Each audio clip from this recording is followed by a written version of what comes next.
여러분들의 부동산 길라잡이 부동산 가이드 진행의 강주루입니다. 고금리 이자 부담으로 힘겨운 분들과 또 내 집 마련을 계획하고 주담대를 받으려는 실수요자 분들께서는 지금 모든 분들께서 이제 대출 금리가 언제 떨어질지 이 부분만 좀 기다리고 계실 것 같아요. 그 이유가 바로 지난주에 한국은행이 기준금리를 0.25%포인트 인하를 했기 때문이겠죠. 그런데 이 인하 소식에 대출 금리가 떨어질 여건이 조성이 되기는 했지만 당장은 은행들이 대출 금리를 내릴 계획이 또 없다고 봐야 된다고 합니다. 내년 초가 돼야 이제 시장 금리 흐름에 맞춘 대출 정책을 좀 펼칠 수 있을 거라는 전망인데요. 과연 그 이유는 무엇인지 또 이번 한 주도 저희와 함께 다양한 부동산 전략 세워보시기 바랄게요. 방송 보시다가 부동산 관련해서 궁금하신 부분 있으시다면 지금 화면 아래 나가고 있는 번호 보이시죠? 02-2638-3961번 서울 전화 02-2638-3961번으로 전화 주시거나 또는 건당 100원의 유료 문자도 활짝 열려 있습니다. 샵 3989번으로 부동산 관련해서 궁금하신 내용 뭐든지 좋으니까요. 지금 바로 보내주시기 바랄게요. 자, 그럼 부동산 가이드 지금 출발합니다.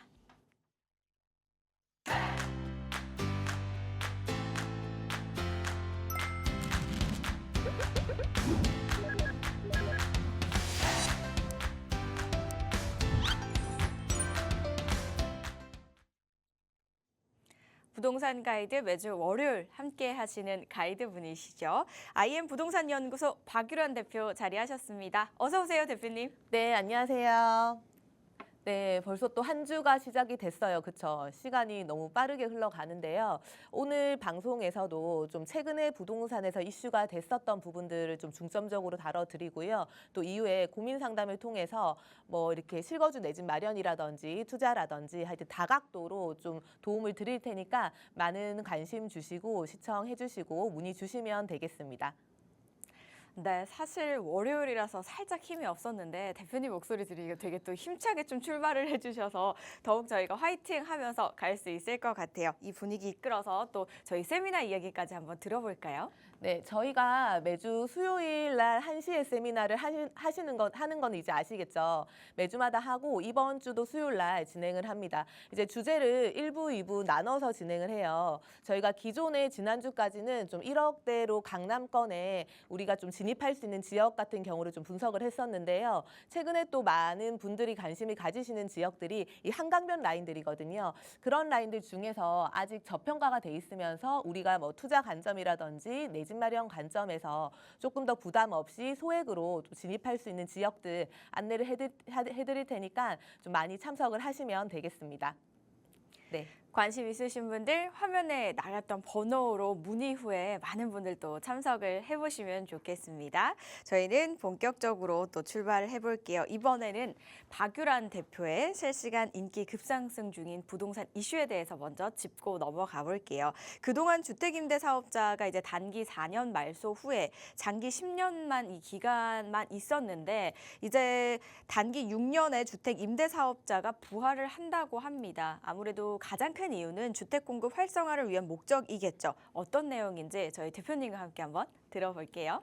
네, 한번 볼게요. 우리가 2020년도까지만 하더라도 주택임대사업자에 대해서 4년짜리, 또 8년짜리, 또 아파트 주택임대사업자가 있었거든요. 그런데 2020년도 이후에 4년짜리는 없어졌고 또 아파트에 대해서 주택임대사업자를 내는 것도 없어졌죠.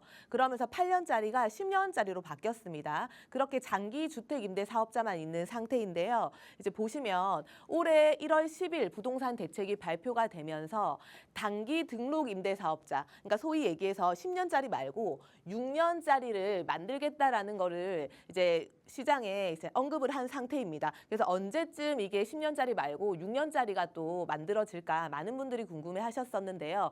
그리고 나서 우리 8월 8일 날 한 번 더 이제 주택 공급 확대 방안이 나왔을 때 좀 구체적으로 언급을 했거든요.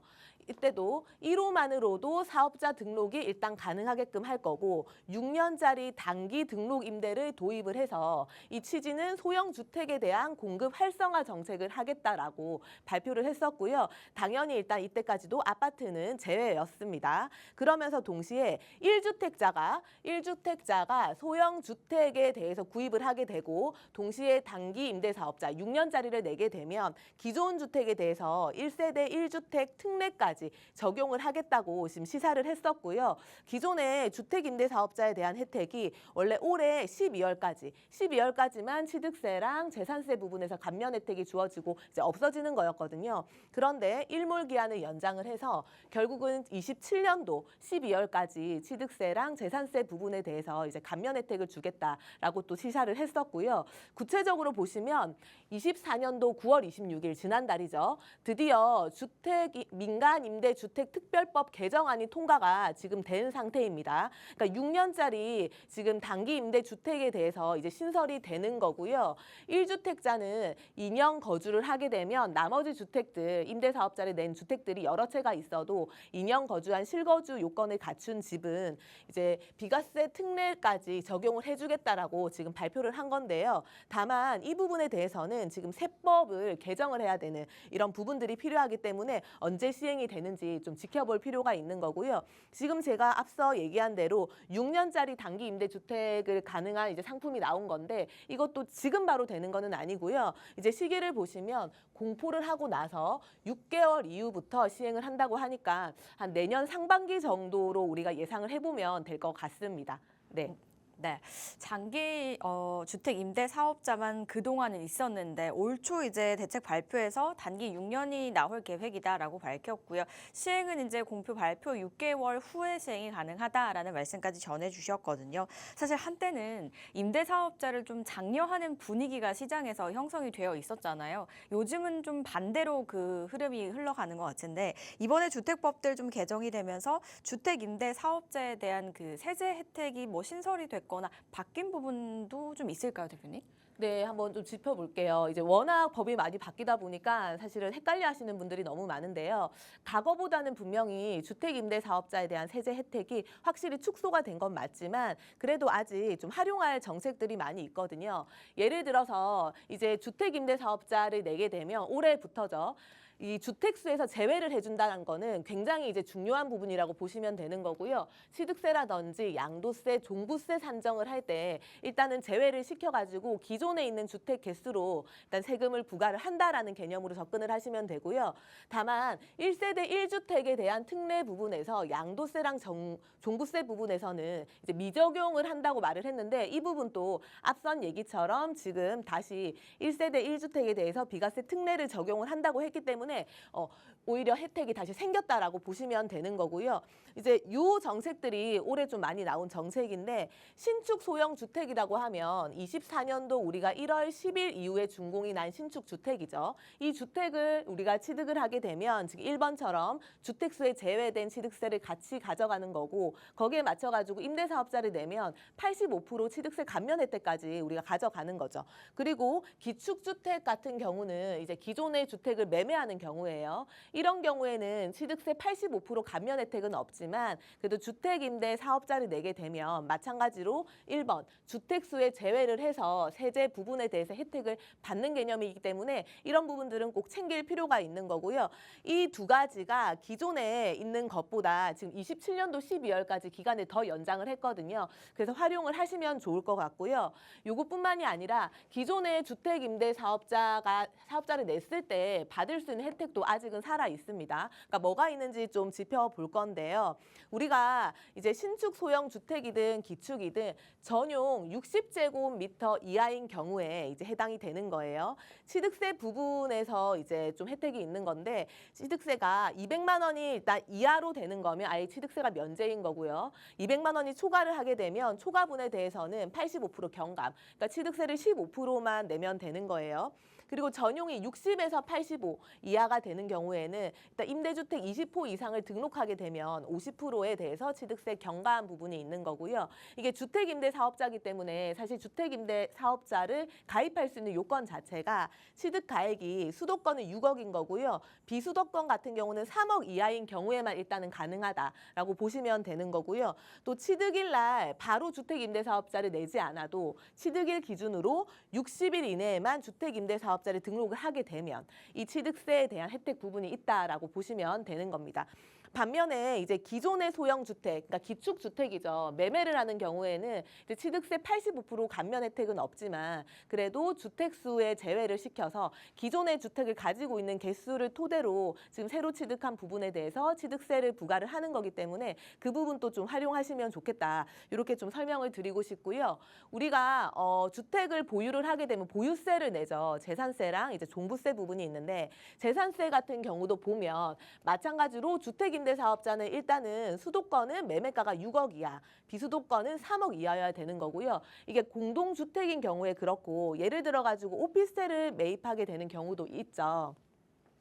그런 경우에는 이제 수도권은 4억 이하, 그다음 비수도권 같은 경우는 2억 이하인 경우에 일단 보유세, 재산세에 대해서 좀 혜택이 있다라고 보시면 되는 거고요.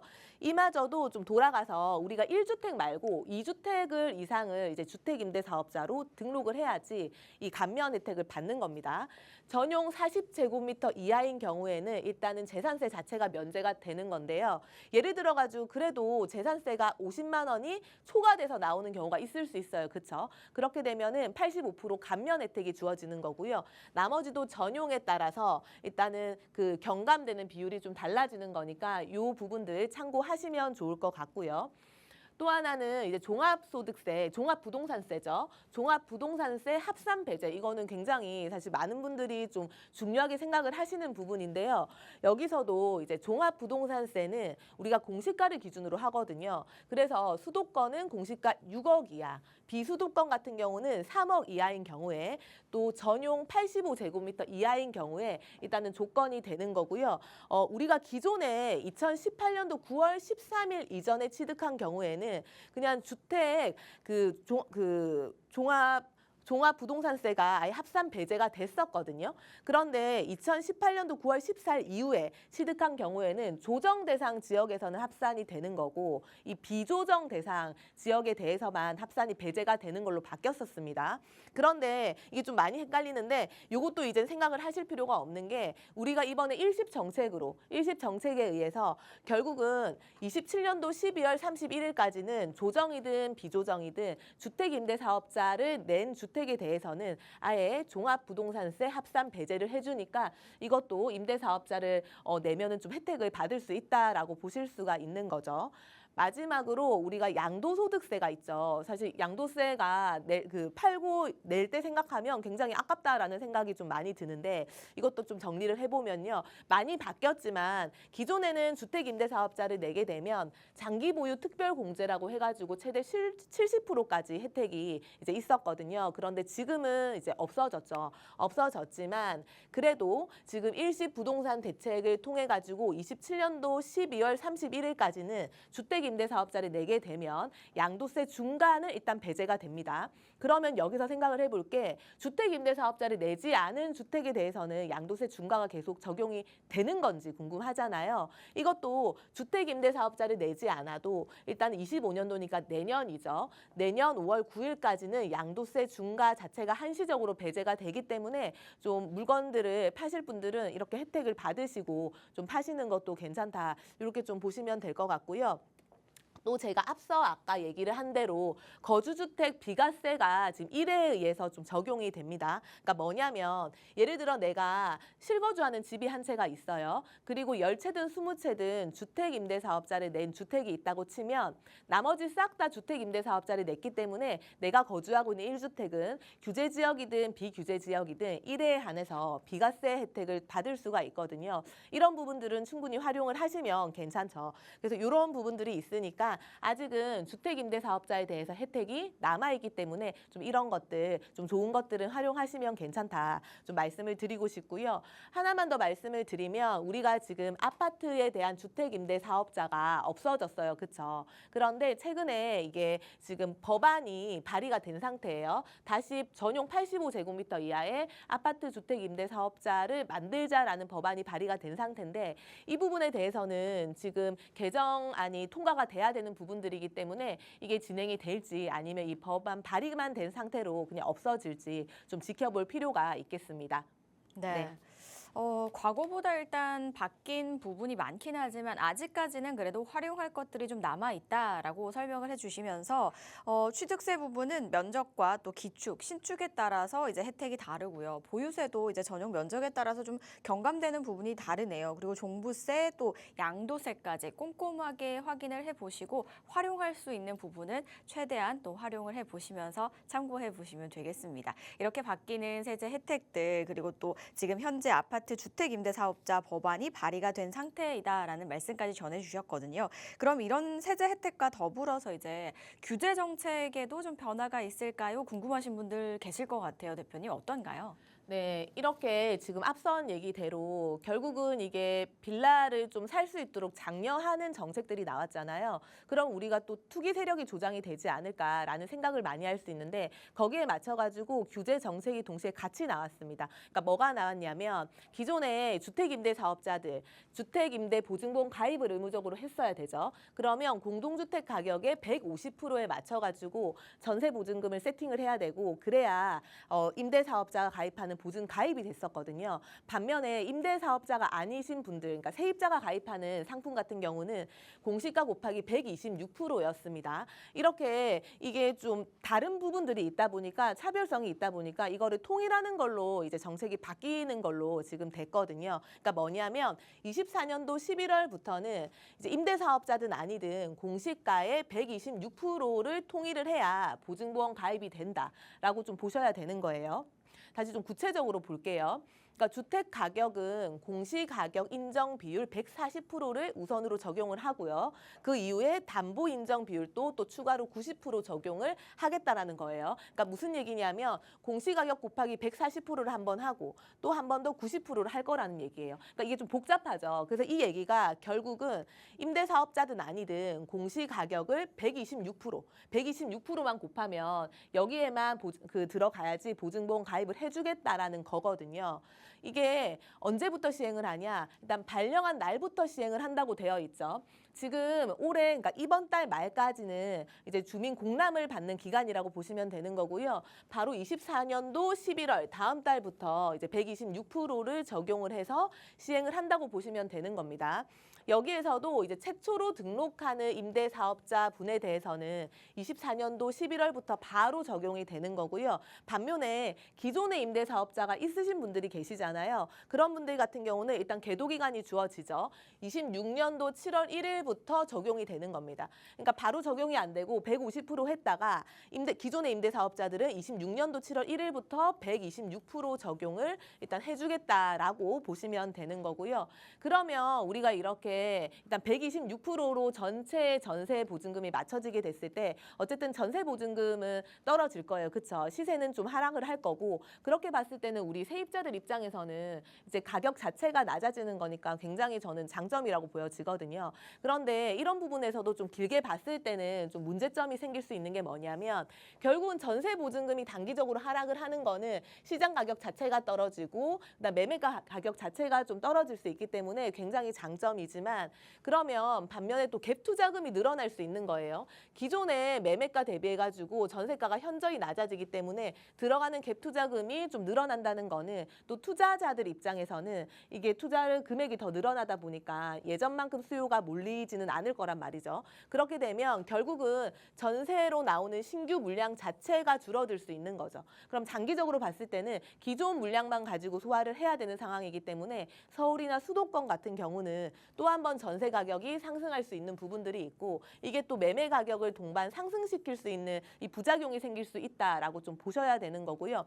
또 하나는 뭐가 있냐면 우리가 전세 가격이 지금 하락하게 되면 집주인들이 예를 들어 가지고 뭐 2억 5천 하던 거를 126%로 맞춰야 되니까 뭐 2억 2, 3천 정도로 내린다고 했을 때 3천 정도를 더 이제 내줘야 되는 상황이잖아요. 그렇게 했을 때 전세금만 내리지 않죠, 보통. 그러니까 2억 2, 3천이 되면 예를 들어 3천을 내린 것만큼 월세로 바꿔버리게 되는 겁니다. 그럼 2억 2천에 뭐 10만 원, 15만 원 정도 반전세가 세팅이 되거든요. 그렇게 했을 때 사실 세입자 분들한테 이 또 월세 부분들이 전가가 되는 부분들이 있기 때문에 또 월세 같은 경우는 보통 뭐 1,000에 5만 원 정도 한 4%에서 5% 정도 이율로 세팅이 되기 때문에 오히려 지금처럼 이제 그 대출 금리가 떨어지는 이 시점에는 오히려 월세로 바뀌는 것이 또 임차인들 입장에서는 더 안 좋을 수 있는 부분들이 있거든요.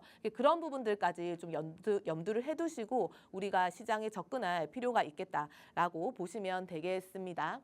네. 네. 투기 세력이 또 이제 나오지 않을까 해서 그 부분까지 고려해서 이제 맞춘 규제들이 또 나왔다라는 설명을 해주시면서 어쨌든 올해 11월이죠. 다음 달부터 공시가격 126%로 통일을 해서 보증보험이 가입이 되고요. 근데 시행일이 이제 기존 임대사업자와 새로운 임대사업자가 또 다르다는 부분도 참고를 해보셔야겠습니다. 그리고 부작용까지 또 설명을 해주셨고요.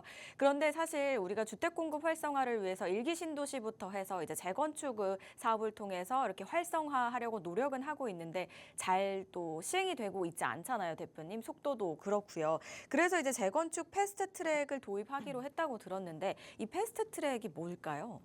네, 한번 볼게요. 우리가 재개발이든 재건축이든 결국은 속도가 너무 중요하고요. 재건축 사업에 있어서도 지금 현행을 보시면 그냥 이렇게 절차가 너무 많아요. 그렇죠? 그러니까 통상 15년, 뭐 많이 걸리면 20년 정도 걸리다 보니까 내 생에는 거의 뭐 재개발이든 재건축이든 안 된다라고 많이 생각들을 하시죠. 근데 이런 것들을 기간들을 굉장히 이렇게 단축을 시키는 겁니다. 빠르게 진행을 한다라는 게 일단 패스트 트랙인 거고요. 어느 정도냐면 기존에는 이제 준공이 30년 이상 지나게 되면은 안전 진단을 먼저 받고요. 안전 진단이 통과가 돼야 재건축 사업에 착수를 할 수 있는데 이 안전 진단 통과 자체가 너무 어려웠던 거죠. 그러다 보니까 재건축 진도가 안 나갔는데 이제는 여기 과정 있죠. 안전 진단부터 지금 조합 설립까지 이 기간들을 중첩돼 가지고 한 번에 이렇게 싹 다 시행할 수 있게 되는 거예요. 어떻게 되냐?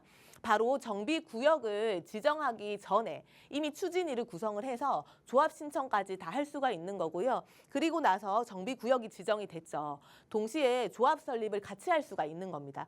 그러면서 안전진단을 우리가 아직 안 했잖아요. 안전진단 또 이 사업 시행 인가 전까지 동시에 같이 진행을 할 수가 있는 거예요. 그러니까 좀 복잡한데 간단하게 얘기를 하면 이 안전진단부터 조합 설립까지 동시에 싹 다 진행을 해서 이게 마무리가 되면 바로 사업 시행 인가로 가게 되는 겁니다.